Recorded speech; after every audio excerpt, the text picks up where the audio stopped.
हाँ, तो आज हम लोग सीखने जा रहे हैं goods and service tax. Goods and service tax basically indirect tax है जो एप्लीकेबल है जब हम कोई परचेज सेल करते हैं तो एज ए कंज्यूमर हम देते हैं सेलर को, सेलर जमा करता है गवर्नमेंट डिपार्टमेंट में। तो आइए उसका पहला मीनिंग में दो इंपॉर्टेंट वर्ड है, इंसिडेंस और इम्पैक्ट। इंसिडेंस मतलब जमा कौन करेगा, यानी सेलर या सप्लायर ऑफ गुड्स या सर्विसेज, और इम्पैक्ट बायर के पॉकेट पे होगा यानी कंज्यूमर। इसके कुछ डायरेक्ट फीचर्स हैं। ये रिग्रेसिव इन नेचर है, मतलब इसमें फर्क नहीं पड़ता कि कौन ज्यादा कमा रहा है कौन कम।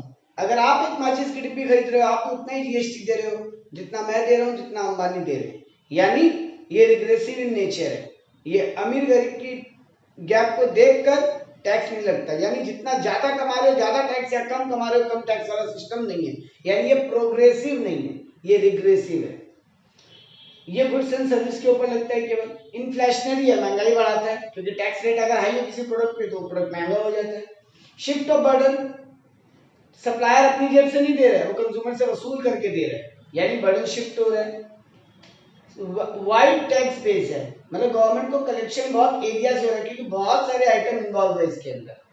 मेजर सोर्स ऑफ रेवेन्यू 50% से ज्यादा गवर्नमेंट की अर्निंग जीएसटी से होती है। कंसेप्ट तीन कैटेगरी में, विद इन द स्टेट जिसको हम लोग इंट्रा स्टेट बोल सकते हैं, आउटसाइड स्टेट यानी इंटर स्टेट, और विद इन यूनियन टेरिटरी।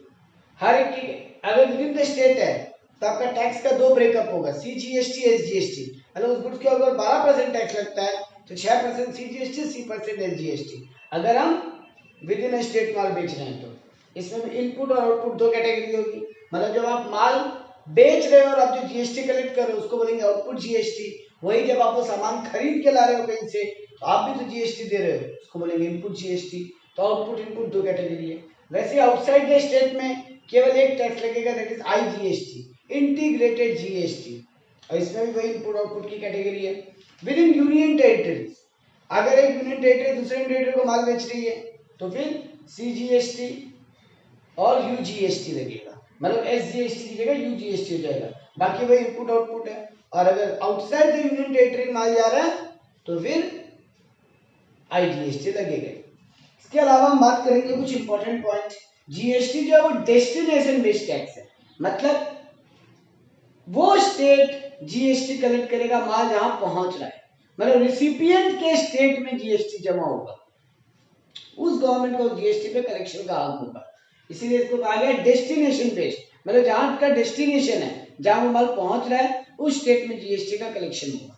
तो that state will collect GST where goods delivered, supplied और consumed, that is recipient state, जिसको रिसीव हो रहा है माल उसका स्टेट। इसके अलावा कुछ टैक्स हैं जो जीएसटी में मिक्स हो गए और कुछ टैक्स हैं जो जीएसटी में मिक्स नहीं हुए, मतलब वो सेपरेटली अभी भी चल रहे हैं। वो इनडायरेक्ट टैक्स जो अभी भी सेपरेटली चल रहे हैं जीएसटी के अलावा, जैसे custom duty, stamp duty, security transaction tax जो शेयर मार्केट में लगता है, electricity tax, state excise on alcohol, petroleum and tobacco. अगर कोई स्टेट में जब अल्कोहल बिक रहा है, पेट्रोलियम बिक रहा है या टोबैको आइटम बिक रहा है तो जीएसटी नहीं लग रहा, वैट या सेल टैक्स ही लग रहा है। Entertainment tax, property tax, professional tax, कई एक स्टेट में सर्विस के ऊपर प्रोफेशनल टैक्स लगता है तो वो भी जीएसटी में इन्वॉल्व नहीं है, वो भी इनडायरेक्टली लगता है। यानी ये कुछ एक टैक्स है जो सब्ज्यूम्ड नहीं हुए, सब्ज्यूम्ड यानी जीएसटी में मिल गए नहीं। कुछ एक टैक्स है जो जीएसटी में मिल गए, जीएसटी आने के बाद ये हट गए। Central excise, additional excise, service tax, VAT, sales tax. अब आते हैं जीएसटी के रेट। मेनली चार रेट है जीएसटी की, 5, 12, 18, 28। तो 5%, 12%, 18%, 28%। कुछ एक एग्जम्प्टेड है, उनकी बात अलग है। मैक्सिमम रेट जो गवर्नमेंट ने तय की जब जीएसटी बना पहली बार कि हाईएस्ट 40% जीएसटी लेंगे, मतलब ये रेट बढ़ के 40 तक जा सकती है, उससे ऊपर नहीं। स्पेशल रेट ऑन ज्वेलरी है 3% की जीएसटी, मतलब ये तीन इस कैटेगरी में नहीं है, यानी ज्वेलरी के ऊपर से अलग से 3% जीएसटी लगती है। ये चार रेट के अंदर जीएसटी ज्वेलरी नहीं आती। रफ डायमंड अगर है तो 0.25% जीएसटी है, पॉलिश्ड या रेडी टू सेल नहीं, रफ डायमंड कोई अगर बेच रहा है। कंपनसेशन सेल्स बोल के गवर्नमेंट ने एक चीज इंक्लूड किया, हुआ ये कि जब जीएसटी लागू हुआ तो बहुत सारे स्टेट्स ने ऐसा कहा हम नहीं लागू होने देंगे। क्यों विरोध हुआ था? क्योंकि बहुत सारे स्टेट को लगता था वैट सीएसटी के कारण जो हमारा कलेक्शन है वो टूटेगा, जीएसटी आने के बाद हमारा कलेक्शन गिरेगा तो हम अपने खर्चे कैसे मेंटेन करेंगे। सेंट्रल गवर्नमेंट ने कहा चिंता मत कीजिए, 5 साल तक, मतलब जीएसटी जब से लागू हुआ तब से 5 साल तक आपको अगर कोई भी नुकसान होता है, जीएसटी में कारण आपका कलेक्शन कम होता है, हम आपको भरपाई करके देंगे। लेकिन गवर्नमेंट वो अपनी पॉकेट से कर रही है अभी, बट गवर्नमेंट ने प्रावधान रखा अपने पास, एक प्रोविजन रखा उस पैसे को भी पब्लिक से कलेक्ट करने का। तो 15% का कंपनसेशन सेश, यानी स्टेट को कंपनसेशन मिल रहा है अगर उनका इनडायरेक्ट टैक्स रेवेन्यू कम होता है जीएसटी लागू होने के बाद। तो 15% का एक रखा। ये सारे प्रोडक्ट पे नहीं था, पान मसाला, टोबैको, कोल, लग्जरी कार या एरेटेड वाटर, इन कुछ आइटम पे गवर्नमेंट ने रखा कि पहले 5 साल तक अगर किसी स्टेट को कंपनसेशन देना पड़ा, गवर्नमेंट को, सेंट्रल गवर्नमेंट को अगर स्टेट को कंपनसेशन देना पड़ा तो इनके ऊपर वो extra tax, extra GST charge कर सकती है, जो कि मैक्सिमम 15%। हालांकि ये इंडिया में लगी नहीं अब तक, लेकिन ये प्रावधान रखा गया, ये प्रोविजन रखा गया। अब आती है जीएसटी किस किस चीज पे एप्लीकेबल नहीं है। तो alcohol item on human consumption, जो ह्यूमन कंजम्पशन के लिए जो अल्कोहल आइटम बिक रही है बाजार में, उस पर जीएसटी नहीं है, उस पे वैट सीएसटी है, वैट या सेल्स टैक्स। पेट्रोलियम प्रोडक्ट जैसे कि crude, motor spirit, air turbine fuel, यानी जो फ्लाइट में फ्यूल यूज होता है, high speed diesel oil, natural gas, ये सब आ गए पेट्रोलियम प्रोडक्ट में, इन पे भी जीएसटी नहीं है, इन पे भी वैट और सीएसटी लग रहा है। और लास्ट है इलेक्ट्रिसिटी, इलेक्ट्रिसिटी पे भी अभी इलेक्ट्रिसिटी टैक्स लग रहा है और वैट सीएसटी लग रहा है, इस पे जीएसटी अब तक एप्लीकेबल नहीं हुआ। यानी ये सब कुछ कैटेगरीज है जहां जीएसटी अभी भी एप्लीकेबल नहीं है। आने वाले टाइम में इनको भी जीएसटी में इंक्लूड करने का कोशिश किया जाएगा गवर्नमेंट द्वारा।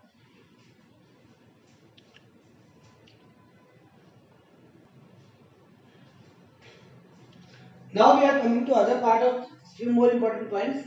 Import and export.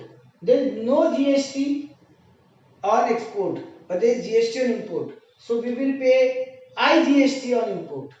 If you are exporting, then it's zero rate or no GST. But there are two ways. Either you file a bond while transferring to other country, that is exporting. File a bond that I am not liable to pay GST. You are exempted. If you are not filing a bond, then pay IGST and take the refund. So that means there will be no GST from your pocket. Now, to frame this whole framework, there was a prepared GST council. Chairman was Union Finance Minister and members were State Finance Minister. Quorum is half of the GST council. Decision will be 3/4 majority. Half majority is in hand of central government. Remaining 2/3 majority, one-third majority is in central government. Remaining 2/3 majority has been divided among the state. 1/3 majority is with central government. Remaining 2/3 majority divided into state. Now, what are the function of this GST council? They will recommend GST law and amendment to it.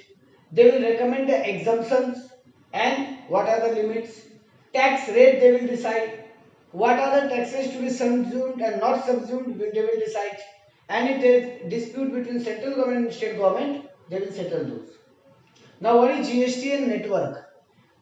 For this online portal, government has created one network. They have given this job to one company which is a not profit making company. So, a non-profit seeking company set up to provide infrastructure. What they will do?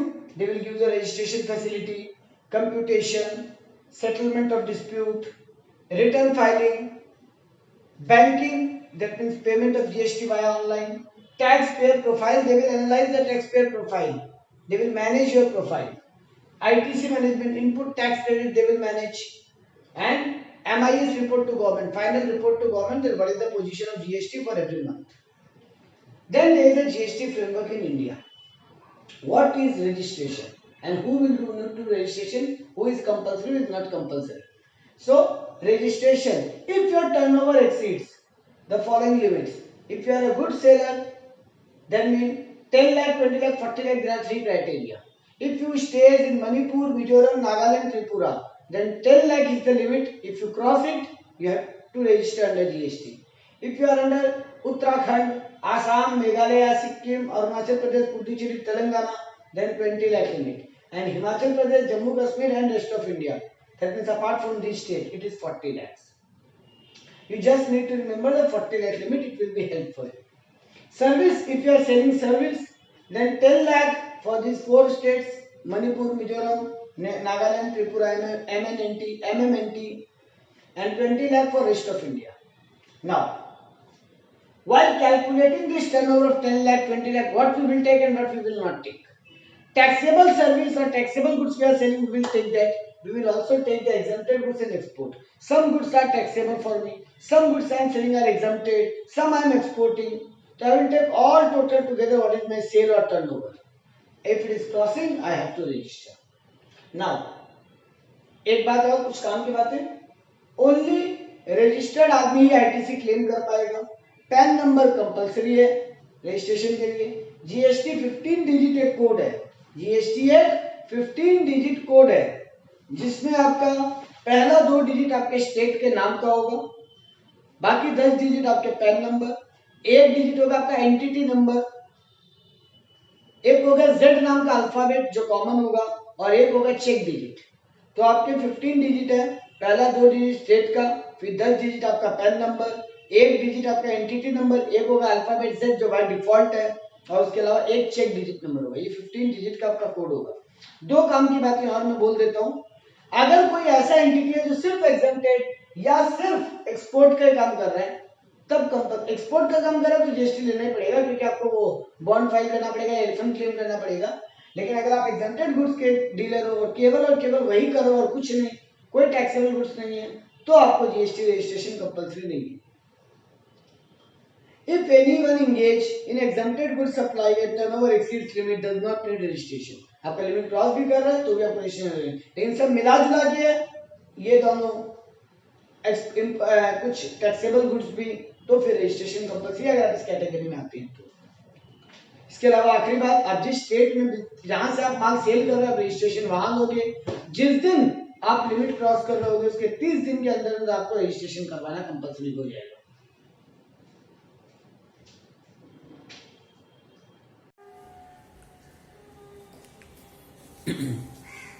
अब बात करते हैं एक नए topic के ऊपर जिसका नाम है कंपोजिट स्कीम.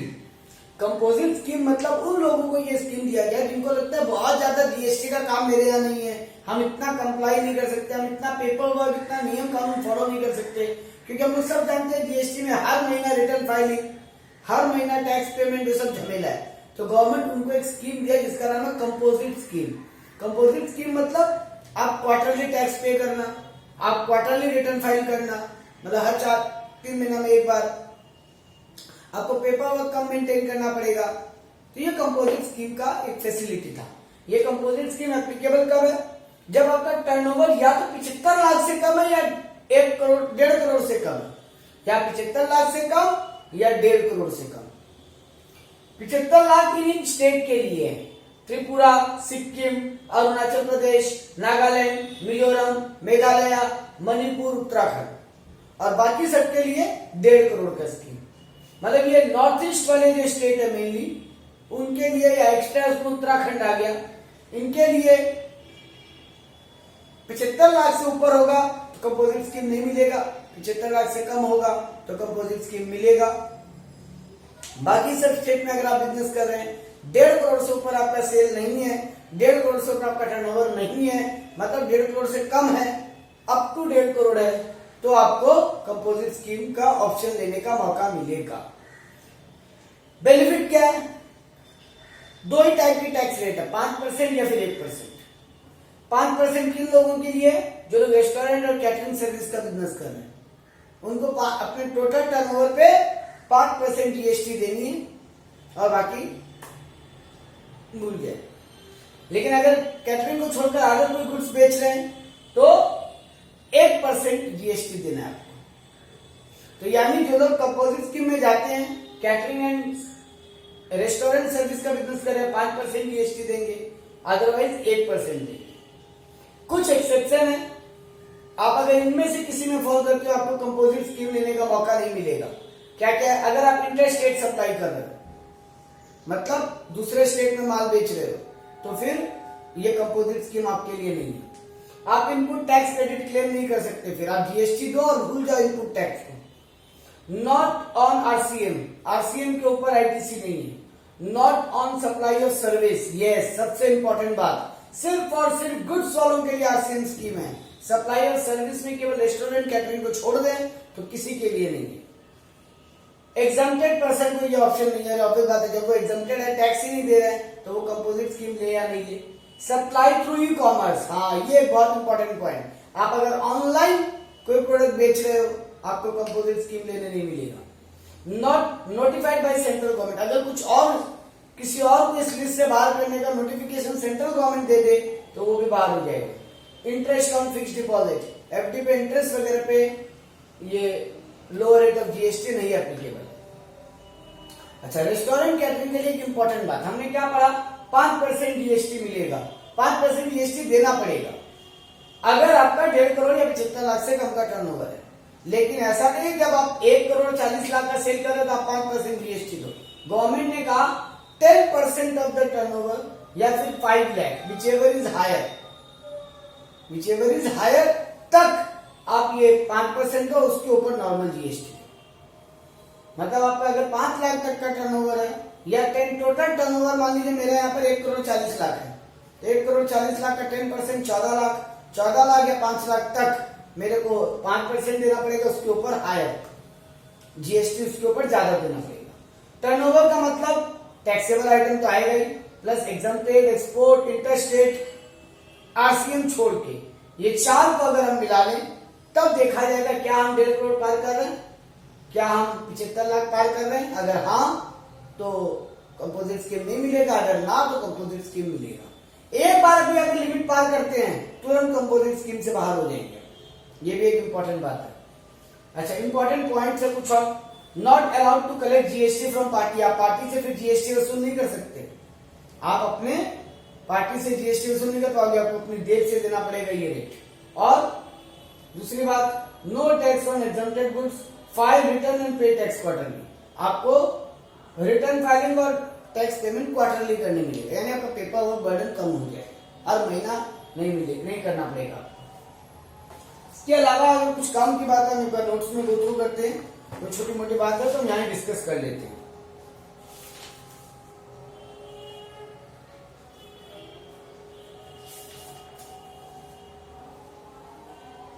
इसका फायदा नुकसान मैंने नोट्स में लिखा है। इसका फायदा क्या है, आपको टैक्स रेट कम देना पड़ रहा है, सिंपल फॉर्मेशन मेंटेन होगा, कम रिकॉर्ड रखना पड़ेगा, लेस कंप्लायंस करना पड़ेगा, पे टैक्स क्वार्टरली, पे फाइल रिटर्न क्वार्टरली। डिसएडवांटेजेस क्या है, आप पार्टी से टैक्स वसूल नहीं कर पाओगे, आपको अपनी जेब से देना पड़ेगा, आप आईटीसी क्लेम नहीं कर पाओगे, जीएसटी का चेन टूट जाएगा तो आपके आगे वाली पार्टी भी क्लेम नहीं कर पाएगी। No e commerce, e commerce में आप बिजनेस करते हो, ऑनलाइन बिजनेस करते हो, ये फैसिलिटी आपके लिए नहीं है। इसके लिए आपको जीएसटी CMP 01 फॉर्म भरना पड़ेगा अपने आप को कंपोजिट स्कीम में ट्रांसफर करवाने के लिए। मतलब आप कंपोजिट स्कीम में रजिस्ट्रेशन चाहते हो तो आपको रजिस्ट्रेशन के बाद एक फॉर्म भरना पड़ेगा जिसका नाम है GST CMP 01। ये फॉर्म भर के आप उसमें ट्रांसफर हो सकते हो। अगला हेडिंग है input tax credit. Input tax credit, ये इनपुट टैक्स क्रेडिट क्या है, हम जब पार्टी से सामान खरीद के ला रहे हैं, सर्विस ले रहे हैं, तो हम भी तो जीएसटी जमा दे रहे हैं, और जब हम पार्टी को माल बेच रहे हैं या सर्विस बेच रहे हैं हम जीएसटी कलेक्ट कर रहे हैं। तो वो जब हम जीएसटी गवर्नमेंट को जमा करने जाते हैं, हम जिन पार्टी से लेकर आ रहे हैं वो एडजस्ट करने का मौका मिलता है, जो डिफरेंस होता है वही गवर्नमेंट को जमा करना पड़ता है। से फॉर एग्जाम्पल मैंने 10 लाख का माल बेचा, मैंने मान लीजिए 12% के हिसाब से 1,20,000 का जीएसटी कलेक्ट किया, और वही मैंने माल जो खरीद के लाया था वहां पे मैंने 1 लाख जीएसटी दिया था, तो 1,20,000 माइनस 1 लाख करके मैं 20,000 गवर्नमेंट को जमा करूँ। यही है इनपुट टैक्स क्रेडिट, मतलब जो मैंने इनपुट पे जीएसटी दिया है उसका क्रेडिट मैं अब लूंगा। इसमें कुछ नियम है, आउटपुट आईजीएसटी जो होगा उसके साथ आप इनपुट आईजीएसटी एडजस्ट करोगे सबसे पहले। अभी भी अगर आउटपुट बच गया आपका तो आप इनपुट सीजीएसटी एडजस्ट करोगे और लास्ट में इनपुट एसजीएसटी एडजस्ट करोगे। मतलब आउटपुट जीएसटी मान लीजिए 1,20,000 है और 1 लाख मेरा इनपुट जीएसटी है, तो पहले मैंने वो एडजस्ट कर लिया। अभी भी मेरा 20,000 का टैक्स गवर्नमेंट को देना है, मान लीजिए सीजीएसटी है 12,000 रुपया, मैं वो भी एडजस्ट कर लूंगा। अब मुझे 8,000 गवर्नमेंट को देना है, मान लीजिए एसजीएसटी भी था 4,000 रुपया, मैंने वो भी एडजस्ट कर लिया। अब मैं बाकी 4,000 गवर्नमेंट को जमा करूंगा। तो आईजीएसटी को एडजस्ट पहले आईजीएसटी से होगा, फिर सी से, फिर एस से। लेकिन सी का एडजस्टमेंट मतलब सीजीएसटी अगर आउटपुट है उसका एडजस्टमेंट सबसे पहले आईजीएसटी से कीजिए, इनपुट आईजीएसटी से, बच जाए तो इनपुट सीजीएसटी से। इनपुट एसजीएसटी से एडजस्ट नहीं होगा, मतलब सेंट्रल का स्टेट से एडजस्टमेंट नहीं होगा। और आखिरी बात, अगर आपका आउटपुट एसजीएसटी है तो आप इनपुट आईजीएसटी से एडजस्ट कीजिए पहले, फिर इनपुट एसजीएसटी से, यानी एसजीएसटी का सीजीएसटी से एडजस्टमेंट नहीं होगा, मतलब स्टेट का सेंट्रल से और सेंट्रल का स्टेट से एडजस्टमेंट नहीं हो सकता। तो पहले सीजीएसटी को आई से एडजस्ट कीजिए, फिर खुद सी से, वैसे एसजीएसटी को पहले आई से एडजस्ट कीजिए, फिर खुद एस से। अब कुछ नोट और फिर कुछ कंडीशन की बातें हैं। नोट क्या है? Input tax credit on import भी अलाउड होगा, आप इंपोर्ट पे जो आईजीएसटी दे रहे हो आप वो भी एडजस्ट कर सकते हो। आरसीएम इनपुट अलाउड, अच्छा आप आरसीएम में आप जीएसटी जमा कर रहे हो इनपुट पे भी और आउटपुट पे भी, तो आपको वो एडजस्ट करने मिलेगा, लेकिन पहले आपको आरसीएम जमा देना पड़ेगा, बाद में आप रिफंड क्लेम से एडजस्ट कर सकते हो। कंपनसेशन सेस भी आपको एडजस्ट करने मिलेगा अगर आप एज ए इनपुट दे रहे हो तो।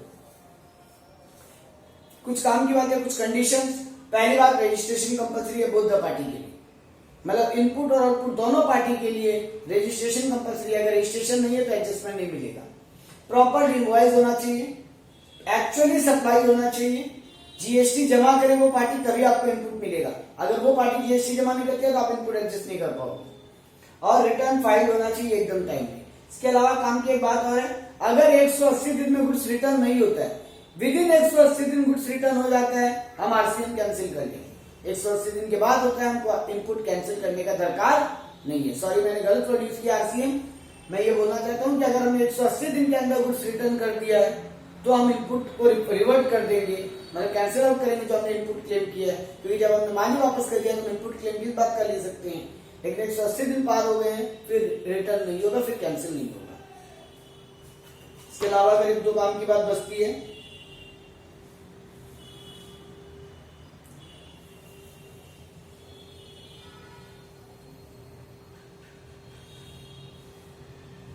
हाँ, अगर हमने कोई, बहुत इंपॉर्टेंट बात है, अगर हमने कोई महीना आईटीसी क्लेम हम नहीं कर पाए, हम भूल गए, कोई बिल हमने भूल गए जिसका हम इनपुट क्लेम करने वाले थे और नहीं क्लेम कर पाए, तो आपको बाद में भी क्लेम करने का मौका मिलेगा, लेकिन नेक्स्ट फाइनेंशियल ईयर के 20 अक्टूबर तक, मतलब इस मार्च तक, अप्रैल से मार्च तक का जो भी इनपुट है वो आप आने वाले 20 अक्टूबर तक, अगले साल के 20 अक्टूबर तक क्लेम कर सकते हो। वो भी पार हो गया तो फिर इनपुट भूल जाओ, उस इनपुट को आप एडजस्ट नहीं कर पाओगे आउटपुट से। तो ये बात थी इनपुट टैक्स क्रेडिट में कुछ काम की।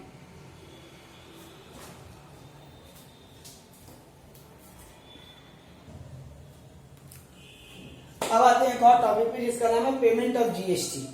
जीएसटी जनरली मंथली पेमेंट करना पड़ता है। अगर आप आरसीएम में आते हो, अगर आप कंपोजिट स्कीम में आते हो तो आपको क्वार्टरली पेमेंट करना पड़ता है।